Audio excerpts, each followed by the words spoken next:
Assalamualaikum warahmatullahi wabarakatuh. Kami dari kelompok 1 ingin mempresentasikan hasil diskusi kami tentang kasus Triangle Shirtwaist Factory 1911. Sebelumnya perkenalkan, Saya Filza Nailisati. Saya Fiska Aulia. saya Aski Ramadhani. Saya Vicky Arizafina. Saya Zelda Trinisma. Saya Rosa Biba. Bencana industri terburuk dalam sejarah New York. Pada tanggal 25 Maret 1911, kebakaran hebat melanda pabrik garment milik Triangle Waste Company yang terletak di lantai 8, 9, dan 10 gedung Arts di Manhattan, New York. Peristiwa tragis ini merenggut nyawa 146 pekerja garment, terdiri dari 123 perempuan muda imigran dan 23 laki-laki. Sebagian besar korban tewas karena terjebak oleh pintu keluar yang sengaja dikunci, menghirup asap beracun, atau terpaksa melompat dari ketinggian demi menghindari kobaran api. Kejadian ini membongkar sisi kelam industrialisasi yang mengabaikan keselamatan demi profit dan menjadi batu loncatan terbesar reformasi hukum ketenagakerjaan di Amerika Serikat.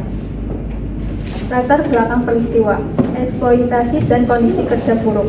Pabrik Triangle mempekerjakan sekitar 500 buruh, mayoritas adalah remaja perempuan imigran Yahudi dan Italia berusia 14 sampai 23 tahun dengan kemampuan bahasa Inggris yang sangat terbatas.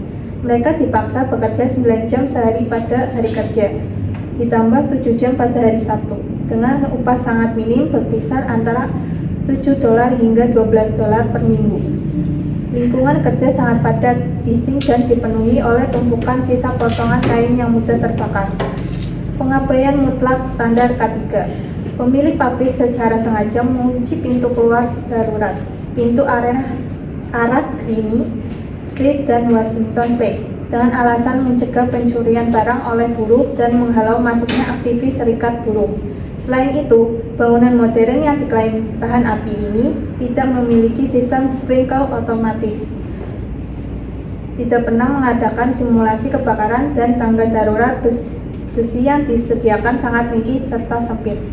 Kronologi kejadian tragis, pada pukul 16.40 titik api pertama, api menyala di tempat pembuangan kain di lantai 8 dipicu oleh putung rokok atau korek api yang dibuang sembarangan.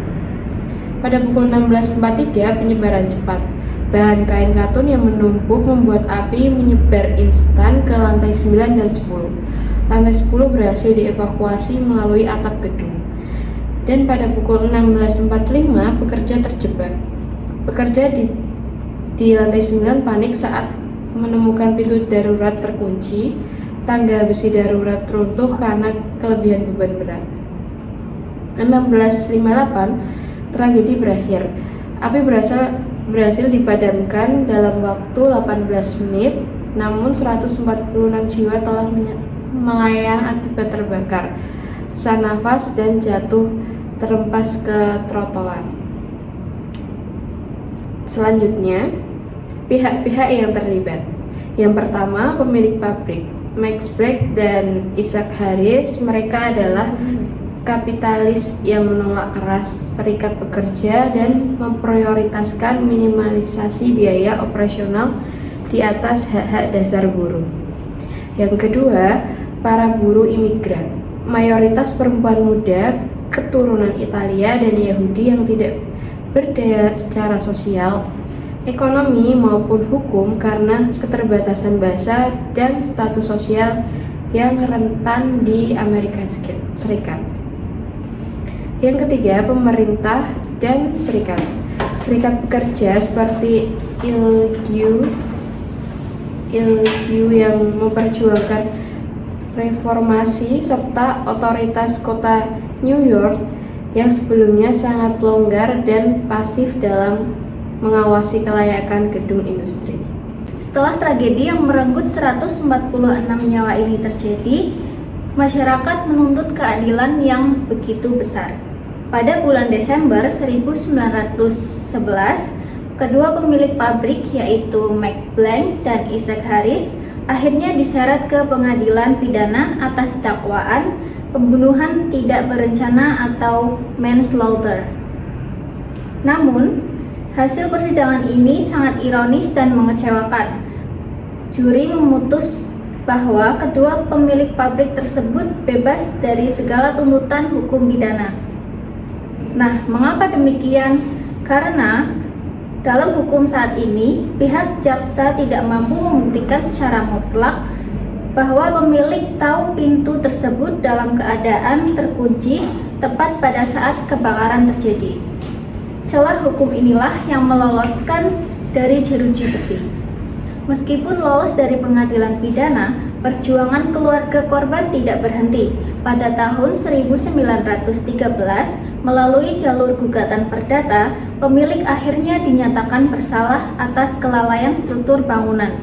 Hakim mewajibkan membayar kompensasi ganti rugi sebesar $75 per korban tewas. Nilai yang tentu sangat kecil jika dibandingkan dengan hilangnya nyawa seseorang. Beberapa waktu setelah itu, Max Planck dan Isaac Harris justru menerima klaim asuransi dari perusahaan asuransi sebesar $60.000. Jika kita hitung secara matematis, jumlah asuransi yang mereka terima itu setara dengan sekitar $400 per korban tewas. Jadi, coba kita bayangkan bersama. Mereka hanya membayar $75 per korban ke keluarga yang berduka, tetapi mengantongi $400 per korban dari asuransi. Ini berarti kedua pemilik pabrik secara etis tidak hanya bebas dari hukuman, tetapi justru meraup keuntungan finansial yang besar dari tragedi kematian ratusan karyawan mereka sendiri. Selanjutnya yaitu dampak dan reformasi bersejarah. Ada 4 poin. Yang pertama itu UU Pencegahan Kebakaran Sullivan-Hoyle mewajibkan pemasangan sistem sprinkler otomatis di gedung tinggi dan menetapkan standar ketat untuk akses pintu keluar darurat di New York. Yang kedua, kekuatan baru Serikat Pekerja. Tragedi ini memicu keanggotaan International Ladies Garment Workers itu dalam memperjuangkan hak tawar mutu secara kolektif. Yang ketiga itu adalah lahirnya Komisi Investigasi Pabrik, investigasi masif yang memeriksa lebih dari 1.800 pabrik, yang kemudian melahirkan 36 undang-undang baru keselamatan kerja dalam kurun waktu 4 tahun. Yang keempat itu adalah sistem kompensasi pekerja di tahun 1913. Amandemen Konstitusi Negara bagian New York melahirkan sistem workman compensation pertama untuk melindungi finansial buruh yang cedera. Oke, di sini saya akan menjelaskan analisis kasus berdasarkan teori etika bisnis. Yang pertama, menurut perspektif utilitarianisme. Teori ini menyatakan tindakan tidak etis menghasilkan kebahagiaan terbesar bagi mayoritas. The greatest good for the greatest number. Pemilik pabrik melanggar teori ini secara ekstrim karena demi kepentingan egois segelintir elit hingga menanggung resiko hilangnya ratusan nyawa buruh. Utilitas ini, profit yang kecil mengorbankan utilitas nyawa manusia yang tidak ternilai harganya.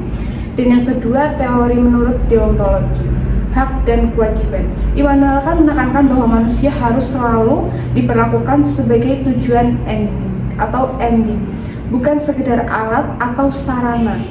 Max Planck dan Isaac Harris melanggar imperatif kategoris ini dengan memperlakukan buruh murni sebagai aset murahan. Mereka mengabaikan kewajiban moral demi menjaga integritas produksi dan efisiensi operasional. Kategori pelanggaran etika yaitu dibagi menjadi 3 poin. Yang pertama yaitu ada keadilan sosial, yaitu keadilan sosial menuntut agar semua pekerja diperlakukan secara adil tanpa memandang status ekonomi atau latar belakang mereka.